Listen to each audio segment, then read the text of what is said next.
हाँ, तो बच्चों मैं आपको बता रहा था शून्य कोटि की अभिक्रिया के लिए अर्धायु की गणना कैसे करते हैं। तो अर्धायु का मतलब है कि जब कोई अभिकारक पदार्थ वह समय जब कोई अभिकारक पदार्थ अपनी प्रारंभिक सांद्रता का ठीक आधा रह जाता है, यानी कि जो अभिकारक है वो 50% उत्पाद में बदल गया होता है। तो जो 50% अभिकारक हमारा उत्पाद में बदल गया होता है, उसके बाद जो अभिकारक की सांद्रता जितने समय में उत्पाद में बदली है वह समय अभिक्रिया की अर्धायु कहलाता है। तो शून्य कोटि के लिए हमारे पास वेग स्थिरांक का सूत्र है k बराबर r0 minus are upon T. तो इससे हमें टी हाफ की वैल्यू निकालनी है।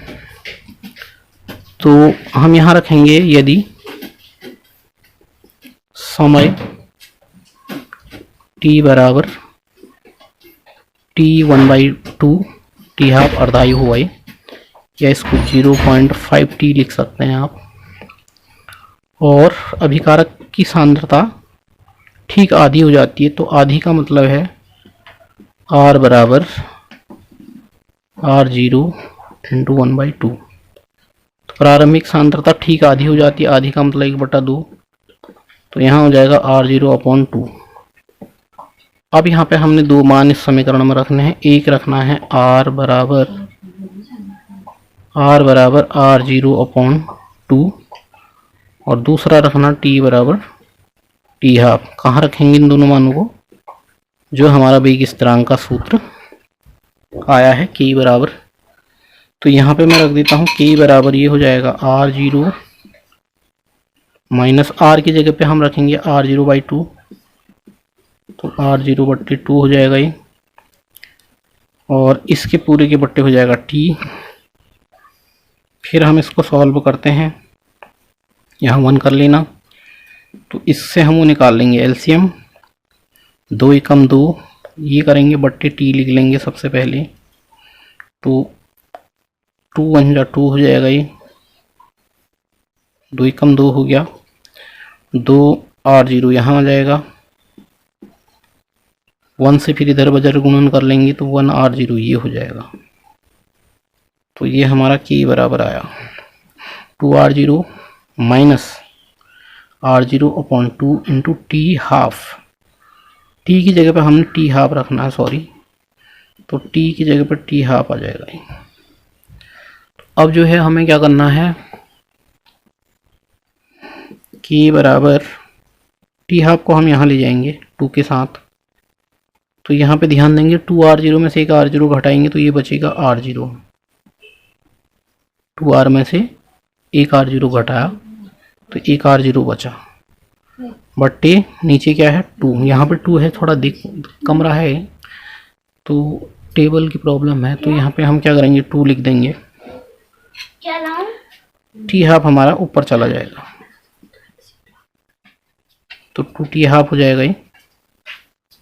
अब हमें टी हाफ निकालना है, तो ये हो जाएगा 2 into T half k equal to r0। तो अब हमें निकालना है अर्धायु T half, t1/2 equal to r0 upon 2 और k बट्टे में आ जाएगा तो 2k। तो ये हमारे शून्य कोटि अभिक्रिया के लिए अर्धायु की गणना कर ली है यहाँ पे, तो ये आपको समझ में आ जाएगा। ये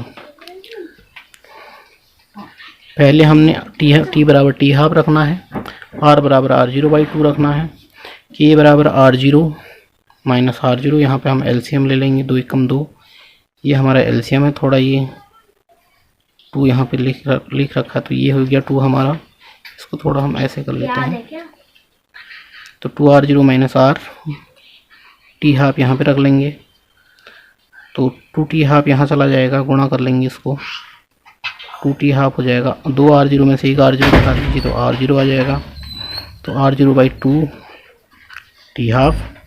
2t हाफ को हमने बज्र गुणन किया यहाँ पे, तो ये हमारा k के साथ आ जाएगा, 2t half into k 1 r0, तो ये अब हमें निकालना है टी हाफ, तो टी हाफ बराबर 2 के बट्टे में चला जाएगा।